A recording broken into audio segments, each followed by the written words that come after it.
ሰላም የተከበራችሁ የኢትዮ ታይምስ ቤተሰቦቻችን እንደምን ቆይታችኋል? ለሰዓቱ የተመረጡ አዳዲስ መረጃዎችን ይዘንላችሁ ቀርበናል። በቅድሚያም አርዕስተ ዜና። የፌዴሪ መከላከያ ሰራዊት መነሻውን ከአፋር ክልል በማድረግ ሰሜን ሸዋ ማጀቴ ጽንፈኛ ብሎ ለጠራው ቡድን ሊተላለፍ የነበረ ነው ያለውን 2 መትረየስ በቁጥጥር ስር መዋሉን ገለጸ። መሳሪያውን ይዘው ሊያስተላልፉ የነበሩት አንዱን መትረየስ በ1.1 ሚሊዮን ብር ሂሳብ ሁለቱን በ2.2 ሚሊዮን ብር ተስማምተው እንደነበርና ገንዘቡን ለመቀበል ሲጠባበቁ በነበሩበት ወቅት መያዛቸውን የተመለከተው መረጃችን ነው። ከሰሞኑ በተለያዩ የማህበራዊ ትስስር ገጾች ላይ ሳሞራ ዩኑስ ዳግም ወደ መከላከያ ሰራዊት ተመልሰዋል፣ መከላከያ ውስጥ ኃላፊነት ተሰጥቷቸዋል፣ ከጄኔራል ዮሐንስ ክብረ መስቀል ጋር በመሆን አፋር የሚገኝ ጣቢያ አስተባባሪ ሆነው ተመድበዋል የሚሉ መረጃዎች ሲሰራጩ የነበረ ሲሆን የቀድሞው የኢትዮጵያ መከላከያ ሰራዊት ጠቅላይ ኤታማዦር ሹም የነበሩትና በጡረታ የተሰናበቱት ጄኔራል ሳሞራ ዩኑስ ለጉዳዩ ምላሽ ሰጥተዋል። የምናስደምጣቸው ይሆናል። የአማራ ፋኖ ብሔራዊ ኃይል ምስራቅ አማራ ኮር 2 ዞብላምባ ክፍለ ጦር በ4 ግንባር ከመንግስት ኃይል ጋር ውጊያ ማካሄዳቸው ተሰምቷል። በዚህም በሌሊት የመንግስትን ካምፕ በመቆጣጠር በርካታ ሰራዊት ሞትና ቁስለኛ በማድረግ ቁሳዊ ጉዳት አድርሰዋል የተባለ ሲሆን በሌላ ግንባር በርካታ እግረኛ መከላከያ ሰራዊት በሞርተር በዙ 23 እና ብረት ለበስ ታጅቦ ጥቃት ቢፈጽምም በአንድ አካባቢ ብቻ 22 ሞት ሆኖበታል። 7 ክላሽ እና ከ2100 በላይ የክላሽ ተተኳሽ ተማርኳል ተብሏል። ዝርዝሩን አዘጋጅተናል። የህወሓት ሊቀመንበር የሆኑት ዶክተር ደብረጽዮን ገብረ ሚካኤል በትግራይ ዞን ያሉ አመራሮችን እንደሚቀይሩ መግለጻቸውን ተከትሎም የተቃውሞ ሰልፎች መደረጋቸው የሚታወስ ሲሆን ታዲያ ጉዳዩ አደገኛ ደረጃ ላይ እንደሚገኝ ያስታወቁት አቶ ሀፍቱ ኪሮስ ወደ ደቡባዊ ትግራይ በኃይል መግባት ቀይ መስመር ነው ያሉ ሲሆን በዞን የተደረገው ተቃውሞ በትግራይ ያለው ፖለቲካ አሁን የደረሰበትን ሁኔታ ያሳያል ብለዋል። ተጨማሪ አለን። የኤርትራ ሚኒስትር ኦፍ ኢንፎርሜሽን በይፋዊ የኤክስ ገጹ ላይ በትግርኛ ባሰራጨው መልእክት ኤርትራ ኢትዮጵያን መወንጀል መቀጠሏን አሳይቷል ተባለ። በመልእክቱም እስካሁን ኢትዮጵያ የምትመራው ከአጼ ምኒልክ ጀምሮ በአምስተኛው መንግስት ነው። ይሁን እንጂ በተለይ በብልጽግና ፓርቲ አገዛዝ ስር ከወደቀች በኋላ ታይቶ በማይታወቅ ትርምስ ውስጥ ገብታለች የሚለው መልእክቱ መንግስት በዋና ከተማው አዲስ አበባ ብቻ ተወስኖ በህገ መንግስቱ ስም ያሉትን ችግሮች ችላ ማለትን የመረጠ ይመስላል። እንደውም በኢትዮጵያ ያለውን የፖለቲካና የጸጥታ ሁኔታ ለመፍታት ብስለትና ብቃት ያለው አይመስልም ብሏል። የኤርትራ ማስታወቂያ ሚኒስቴር ኢትዮጵያን በተመለከተ ተመሳሳይ ትንተና እንደሚያቀርብ አስታውቋል። ሙሉ መረጃውን የምናስደምጣቸው ይሆናል።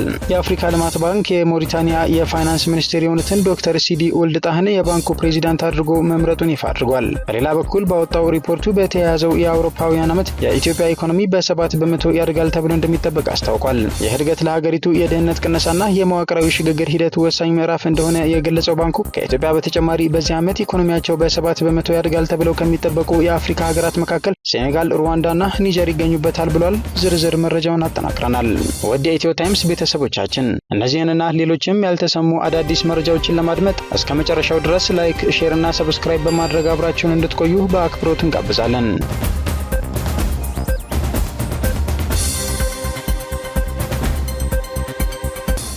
አዲስ አበባ ያሏት ባለ 5 ኮከብ ሆቴሎች ብዛት 11 መድረሱ ተገለጸ።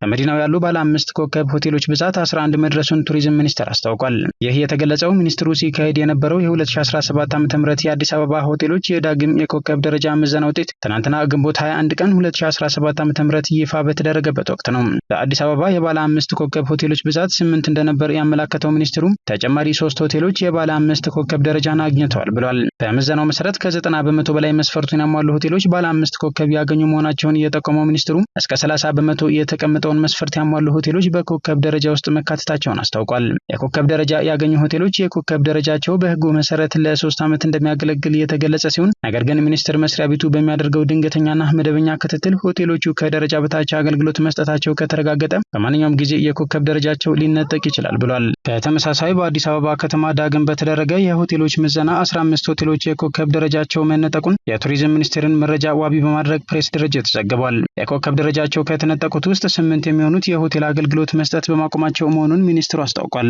ያለው ዘገባው ሌሎች 5 ሆቴሎች ደግሞ የኮከብ ደረጃቸውን ከተነጠቁት ውስጥ 8 የሚሆኑት የሆቴል አገልግሎት መስጠት በማቆማቸው መሆኑን ሚኒስትሩ አስታውቋል። ያለው ዘገባው ሌሎች 5 ሆቴሎች ደግሞ የአገልግሎት ዘርፍ የቀየሩ መሆናቸውን የኮከብ ደረጃቸው መነጠቁንም አመላክቷል። በኦሮሚያ፣ ሲዳማና በሌሎች ክልሎች የሚገኙ ሆቴሎች ምዘና የተጠናቀቁ መሆኑን በመጠቆም ቀጣይ ባሉት ጊዜያት ይፋ እንደሚደረግም ዘገባው አካቷል።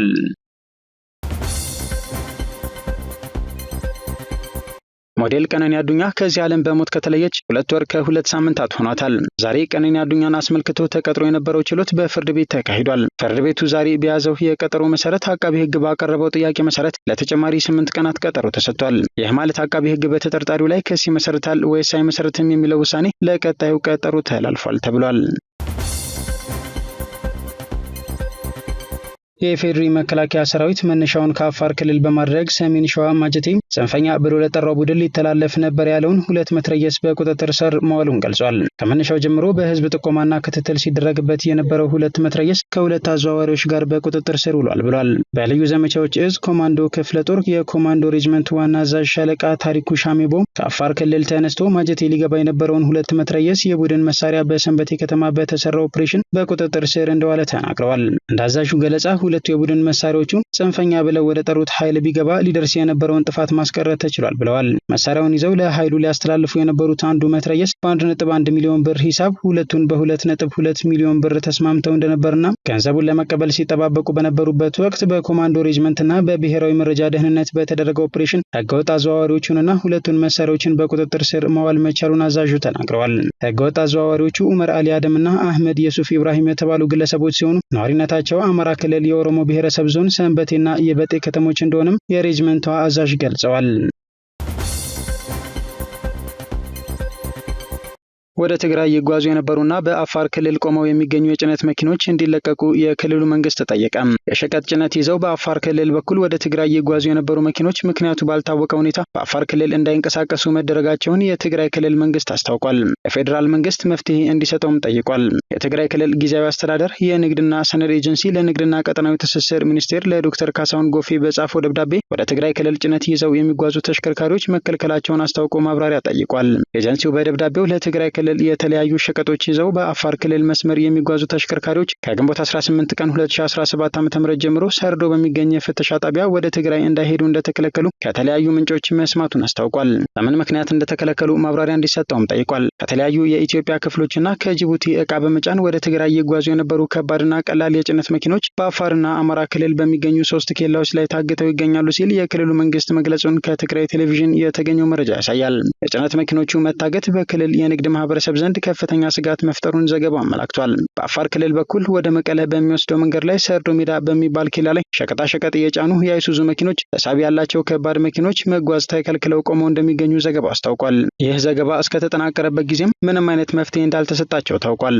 ሁሉም የጭነት መኪኖች ህጋዊ መሆናቸውን የሚገልጽ ሰነድ ያላቸው መሆኑን የጠቆመው ዘገባው እንዳይያዙ የተደረገበት ምክንያት እንዳልተገለጸላቸው አስታውቋል። የትግራይ ክልል ጊዜያዊ አስተዳደር የንግድና ሰነድ ኤጀንሲ ለፌዴራል መንግስት የንግድና ቀጠናዊ ትስስር ሚኒስቴር በጻፈው ደብዳቤ እገዳውን አስመልክቶ ማብራሪያ እንዲሰጠው መጠየቁን ዘገባው አስታውቋል። በጭነት መኪኖቹ ክልከላ ዙሪያ ከፌዴራል መንግስቱ የሚሆን ከአፋር ክልል በኩል የተባለ ነገር አለመኖሩን ዘገባው አመላክቷል። ባሳለፍነው ሳምንት ቅዳሜ ግንቦት 16 ቀን 2017 ዓ.ም ጀምሮ አታልፉም ተብለን ቆመናል ሲሉ የሸቀጥ ጭነት በመያዝ ወደ ትግራይ ይጓዙ የነበሩ ሹፌር መግለጻቸው ይታወቃል። ለምን እንደተከለከለን ስንጠይቅ ከላይ በወጣው ትዕዛዝ ነው ሲሉ ምላሽ ሰጥተውናል ሲሉ አሽከርካሪው እንደገለጹለት ዘገባው አካቷል። ዘገባው በተጨማሪም ክልከላው በአፋር ክልል ወደ ትግራይ በሚወስደው መንገድ ብቻ ሳይሆን በአማራ ክልል በወልዲያ በኩል ወደ መቀለ የሚወስደው መንገድ ላይ የጭነት መኪኖቹ እንዳያልፉ መከልከላቸውን ምንጮቹን ዋቢ በማድረግ አስታውቋል።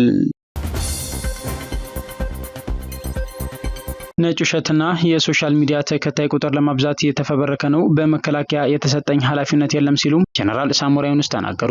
የቀድሞ የኢትዮጵያ መከላከያ ሰራዊት ጠቅላይ ኤታማዦር ሹም የነበሩትና በጡረታ የተሰናበቱት ጀነራል ሳሞራ ዩኑስ ዳግም ወደ መከላከያ ሰራዊት ተመልሰዋል። መከላከያ ውስጥ ኃላፊነት ተሰጥቷቸዋል። ከጀነራል ዮሐንስ ገብረ መስቀል ጋር በመሆን አፋር የሚገኝ ጣቢያ አስተባባሪ ሆነው ተመድበዋል የሚሉ መረጃዎች በማህበራዊ ሚዲያዎች ላይ ሲሰራጭ ነበር። በሌላ በኩል ደግሞ ከጤናቸው ጋር በተያያዘ ምንጫቸው ያልታወቀና ያልተረጋገጡ መረጃዎች ሲሰራጩ ነበር። ጀነራል ሳሞራ ዩኑስ ግን የተወራው ወሬ ነጭ ውሸትና የሶሻል ሚዲያ ተከታይ ቁጥር ለማብዛት እየተፈበረከ ነው ብለዋል። በመከላከያ የተሰጠኝ ኃላፊነት የለም፣ ትግራይ ላይ የእርስ በርስ ጦርነት እንዳይፈጠር እንጂ እንዲፈጠር የሚሰራ ሞራል የለኝም ሲሉ አክለው ተናግረዋል። ጀነራሉ የጤና ሁኔታቸውን በተመለከተም ጤናዬ ሙሉ ነው፣ ለማረጋገጥ ከተፈለገ ሁሌ ስፖርት በማዘወተርበት ቦታም አዲስ አበባ መጥቶ ማረጋገጥ ይቻላል ሲሉ ገልጸዋል። ኤርትራ ውንጀላዋን ቀጥላለች ተባለ። የኤርትራ ሚኒስትር ኦፍ ኢንፎርሜሽን በይፋዊ የኤክስ ገጹ ላይ በትግረኛ ባሰራጨው መልእክት ኢትዮጵያ ካላት ጂኦፖለቲካዊና ስልታዊ ጠቀሜታ የህዝብ ብዛትና ተጽዕኖ የተነሳ በአፍሪካ ቀንድ ጠቃሚ ሀገር መሆኗ ጥርጥር የለውም ያለ ሲሆን እስካሁን ኢትዮጵያ የምትመራው ከአጼ ምኒልክ ጀምሮ በአምስተኛው መንግስት ነው ብሏል። ይሁን እንጂ በተለይ በብልጽግና ፓርቲ አገዛዝ ስር ከወደቀች በኋላ ታይቶ በማይታወቅ ትርምስ ውስጥ ገብታለች። ስለሆነም የኢትዮጵያ ዜጎች የሀገራቸው ሉዓላዊነት ሲደፈርስና አንድነታቸው መደፍረሱ በእጅጉ ያሳስባቸዋል ብሏል። አክለውም በአሁኑ ወቅት የችግሩ ብቸኛ መፍትሄ ሁከት ነው ብለው በማመን በትጥቅ ትግል የሚካፈሉ ወገኖች በሁሉም የኢትዮጵያ ክፍሎች እንዳሉ የሚገልጸው መልእክቱ ከ2020 እስከ 2022 ከባድ ጦርነት በኋላ ኢትዮጵያዊነቱ ወደ ኋላ የቀረ የትግራይ ህዝብ የኢትዮጵያ አካል በመሆኑም ሆነ በሌላ መንገድ ሰላምና ደህንነትን ይናፍቃል ብሏል። በአማራ ክልል ህዝቡ በመንግስታቸው ላይ እምነት አጥቶ ሰብአዊ መብቱንና ሀገራዊ ክብሩን ማስከበር ብቸኛ አማራጭ አድርጎታል። የኦሮሚያ ብልጽግና ፓርቲም ከጥይት ድምጽ አልወጣም ያለው መልእክቱም የብልጽግና መንግስት በዋና ከተማው በአዲስ አበባ ብቻ ተወስኖ በህገ መንግስቱ ስም እየዘፈነ ያሉትን ችግሮች ችላ ማለትን የመረጠ ይመስላል። እንደውም በኢትዮጵያ ያለውን የፖለቲካና የጸጥታ ሁኔታ ለመፍታት ብስለትና ብቃት ያለው አይመስልም ሲል አክሏል። ኢትዮጵያውያን በመንግስታቸው ጅልነት እንዲህ ያለ ያልተረጋጋ አካባቢ መጋፈጣቸው በእውነት ያሳዝናል ያለ ሲሆን በኢትዮጵያ ያለው የፖለቲካና የጸጥታ ሁኔታ በተፈጥሮ ለዜጎቿ ብቻ ሳይሆን ለመላው የአፍሪካ ህዝብና ከዚያ እስከ ኢትዮጵያ ዳር ድንበር ድረስ አሳሳቢ ነው ብሏል። በአራት መንግስታት በሚኒሊክ በኃይለ ሥላሴ በደርግና በኢህአዴግ ሉዓላዊነቷንና አንድነቷን ያስጠበቀችው የኢትዮጵያ ጂኦፖለቲካል ቅርጽ አሁን ላይ ያለው ሁኔታ ብዙዎችን ያሳስባቸዋል ይላል። የኤርትራ ማስታወቂያ ሚኒስቴር ኢትዮጵያን በተመለከተ ተመሳሳይ ትንተና እንደሚያቀርብና ቀጣይነት እንዳለው ገልጿል። መንግስት ሰሞኑን ኤርትራ እያራመደችው ያለውን ተከታታይ ዘልፋን በተመለከተ ምላሽ ከመስጠት ተቆጥቧል። የአማራ ፋኖ ብሔራዊ ኃይል ምስራቅ አማራ ኮር 2 ዞብላምባ ክፍለ ጦር በአራት ግንባር ማለትም አቦሄ ጋሪያ፣ ድንጋይ ቀበሌ፣ አረፋ ጊዮርጊስና አራዱም ከተማ ከመንግስት ኃይል ጋር ውጊያ ማካሄዳቸው ተሰምቷል። የዞብላምባ የክፍለ ጦር ቃኝና አንደኛ ሻለቃ ቃኝ ራያ ቆቦ አራዱም ከተማ ሌሊቱን ገብተው የመንግስትን ካፕ በመቆጣጠር በርካታ ሰራዊት ሙትና ቁስለኛ በማድረግ እንዲሁም ቁሳዊ ጉዳት አድርሰዋል ተብሏል። ሁለተኛና ስድስተኛ ሻለቆች ወደ አረፋ ጊዮርጊስ ለመውጣት አስቦ ጥቃት ፈጽሟል የተባለን የመንግስት ኃይል ሙትና ቁስለኛ ማድረጋቸው ተሰምቷል። ከራያ ቆቦ በሰሜን ምስራቅ አቅጣጫ ድንጋይ ቀበሌ ዙሪያ አንደኛ ራያ ሻለቃ በርካታ እግረኛ መከላከያ ሰራዊት በሞርተር በዙ 23 እና ብረት ለበስ ታጅበው ማጥቃት ቢያደርግም አንድ አካባቢ ብቻ 22 ሙት ሆኖበታል የተባለ ሲሆን በርካታ ቁስለኛ ወደ ቆቦ ሆስፒታል ወስዷል ተብሏል። ራያ ሻለቃ አንድ ጓድ ወታደር 7 ክላሽና ከ2100 በላይ የክላሽ ተተኳሽ እንዲሁም ሌሎች ወታደራዊ ቁሳቁሶችን ማርከዋል ተብሏል። ዘገባው የተስፋዬ ወልደስላሴ ነው። ወደ ደቡባዊ ትግራይ በኃይል መግባት ቀይ መስመር ነው ሲሉ የደቡባዊ ትግራይ ዞን ዋና አስተዳዳሪ ሀፍቱ ኪሮስ ተናገሩ። በቅርቡ በደቡባዊ ትግራይ ዞን በሚገኙ ከተሞች የተቃውሞ ሰልፎች መከናወናቸው ይታወሳል። ለዚህ ደግሞ ምክንያቱ የህወሓት ሊቀመንበር የሆኑት ዶክተር ደብረጽዮን ገብረ ሚካኤል በዚህ አካባቢ ያሉ አመራሮችን እንደሚቀይሩ መግለጻቸው ነበር። በአቶ ጌታቸው ረዳ የሚመራው የትግራይ ክልል ጊዜያዊ አስተዳደር ከስልጣን ከተነሳ በኋላ የና ዶክተር ደብረጽዮን ቡድን በትግራይ የተለያዩ አካባቢዎች የአመራር ለውጥ ማድረጉ ይታወቃል። ይሁን እንጂ የደቡባዊ ትግራይ ዞን እስካሁን የአመራር ለውጥ አላደረገም። ህዝባዊ ተቃውሞዎች መነሳታቸውን ተከትሎ ጉዳዩ በእንጥልጥል ላይ የሚገኝ ሲሆን የዞን ዋና አስተዳዳሪ አቶ ሀፍቱ ኪሮስ አሁን ስላለው ሁኔታ ተናግረዋል። በዞን የተደረገው ተቃውሞ በትግራይ ያለው ፖለቲካ አሁን የደረሰበትን ሁኔታ ያሳያል ያሉት አቶ ሀፍቱ ኪሮስ ጉዳዩ አደገኛ ደረጃ ላይ እንደሚገኝም አስታውቀዋል። በህወሓት ውስጥ ያለው አንደኛው አንጃ ሁሉንም በክልል ውስጥ የሚገኝ አካባቢና ተቋማትን ለመቆጣጠር ማቀዱ ህዝቡን ለተቃውሞ አደባባይ እንዳስወጣውም አስረድተዋል። በቅርቡ አዲሱ የጊዜያዊ አስተዳደሩ ፕሬዚዳንት ሌተናል ጀነራል ታደሰ ወረደ ወደ አካባቢው መሄዳቸውን በተመለከተ የተጠየቁት ዋና አስተዳዳሪው ሲመልሱም ፕሬዚዳንቱ ለ5 ቀናት ደቡባዊ ትግራይ ዞንን መጎብኘታቸውን ጠቅሰዋል። በቆይታቸውም የህዝቡን ቅሬታ ማስረዳታቸውንና መፍትሄ ያሉትንም ማቅረባቸውን ገልጸው ችግሩ ፖለቲካዊ በመሆኑ ፖለቲካዊ መፍትሄ እንደሚያስፈልገው አስታውቀዋል። የዶክተር ደብረጽዮን ቡድን ደቡባዊ ትግራይን በኃይል ለመቆጣጠር የሚሞክር ከሆነ ምላሻችሁ ምን ይሆናል የሚል ጥያቄ የቀረበላቸው አቶ ሀፍቱ ሲመልሱም እኛ ጠንካራ ህዝብ ብንሆንም ጦረኛ አይደለንም። እነሱ በኃይል ለመቆጣጠር ከመጡ የሚጎዱት ህዝባችንን ነው፣ የሚያጠፉትም ትግራይ ነው። እነሱ በኃይል ደቡባዊ ትግራይ ሊገቡ ይችላሉ፣ ነገር ግን ህዝቡን ማስተዳደር አይችሉም ካሉ በኋላ ይህ አይነቱ ሐሳብ ቀይ መስመር መሆኑን ገልጸዋል።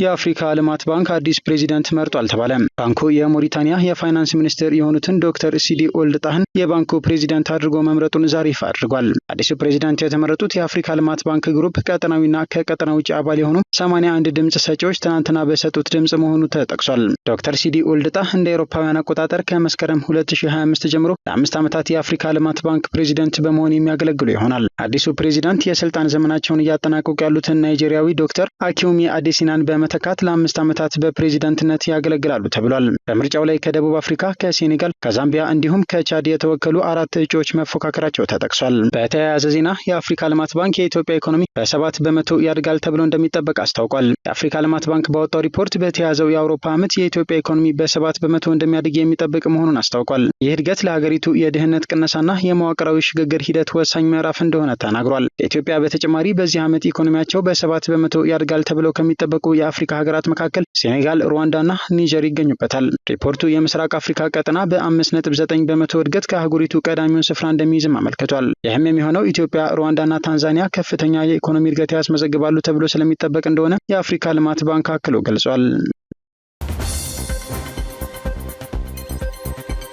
የአርኤስኤፍ ሰው አልባ አውሮፕላን በሱዳን ኮርዶፋን ውስጥ ቢያንስ 10 ሰላማዊ ሰዎችን መግደሉ ታውቋል። በሱዳን ምዕራብና ደቡብ ኮርዶፋን ግዛቶች የገበያና የመኖሪያ አካባቢዎች ላይ ያነጣጠረ የፈጣን ድጋፍ ሰጪ ኃይሎች የሰው አልባ አውሮፕላኖች ጥቃት ቢያንስ 10 ንጹሐን ዜጎች ተገድለዋል፣ ሌሎችም ቆስለዋል ተብሏል። አርኤስኤፍ በሰሜን ምዕራብና ደቡብ ኮርዶፋን ያለውን የሱዳን ጦር ግስጋሴ ለማቀዝቀዝ በሚጥርበት በአሁኑ ወቅት ከኮርዶፋን ክልል በሚገኙ ከተሞች ላይ የአየር ጥቃት አጠናክሮ መቀጠሉን ሱዳን ትሪቡን ዘግቧል። በምዕራብ ኮርዶፋን በአልኩዋይ ገበያ ላይ የአርኤስኤፍ ሰው አልባ አውሮፕላኖች በፈጸሙት ጥቃት ቢያንስ 8 ሰዎች ሲገደሉ 12 ሰዎች ደግሞ ቆስለዋል ሲልም የሀገር ውስጥ ምንጮች ለሱዳን የዜና አውታሮች መናገራቸው ተሰምቷል። የሱዳን ጦርና ተባባሪ ታጣቂ ቡድኖች በዚህ ወር መጀመሪያ ላይ ከከባድ ውጊያ በኋላ አልኩዋይን ከአርኤስኤፍ በማስለቀቅ በቁጥጥር ስር አውለዋል። በቅርብ ቀናት ውስጥ ከፍተኛ የሰራዊት ማጠናከሪያዎች በአልኩዋይ አካባቢ መታየታቸውም ተዘግቧል። ይህ በእንዲህ እንዳለ አርኤስኤፍ በአልኑሁድ ከተማና በአቅራቢያው ባሉ መንደሮች ተዋጊዎችን በጅምላ ያሰማራ ሲሆን ይህም ሰራዊቱ ወደ ዳርፉር ክልል ለመድረስና የኤልፋሸርን ከበባ ለመስበር በሚሞክርበት ወቅት የበለጠ ደም አፋሳሽ ግጭቶች ሊኖሩ እንደሚችሉ ያሳያል ተብሏል። በደቡብ ኮርዶፋን አልዱበይባት በተመሳሳይ ጥቃት 2 ንጹሐን ዜጎች ሲገደሉ 5 መቁሰላቸውን ምንጮች ተናግረዋል። ከዚህ በተጨማሪም ተዋጊ ጄቶች በአልዱበይባት የሚገኘውን የጦር ሰፈር በመምታት ወታደሮችን ገድለው የጦር መኪኖችን ማውደማቸውንም አክለዋል። ሰራዊቱ በደቡብ ኮርዶፋን የሚገኘውን ስትራቴጂካዊውን የአልዱበይባትን አካባቢ ከአርኤስኤፍ ግንቦት 23 ቀን በመንጠቅ በግዛቱ ሁለተኛ ትልቅ ከተማ በሆነችው በአልዲሊንግ ላይ ያለውን ከበባ ለማንሳት ተቃርቧል። የአልኩዝ አካባቢ ዋና ከተማ የሆነችው አልዱበይባት በኮርዶፋን ስትራቴጂክ ስፍራ ስትሆን ወደ ደቡብ አልዱሊንግና ካዱግሊ፣ ወደ አቡዛባድ፣ አልፉላና ባባኑሳ እንዲሁም በሰሜን ወደ ኤል ኦቤድ የሚወስዱትን 3 የኮርዶፋን ግዛቶችና መንገዶችን የሚያገናኝ ቁልፍ መስቀለኛ መንገድ የሆነውን ታይባ ትሪያንግል ታስተናግዳለች።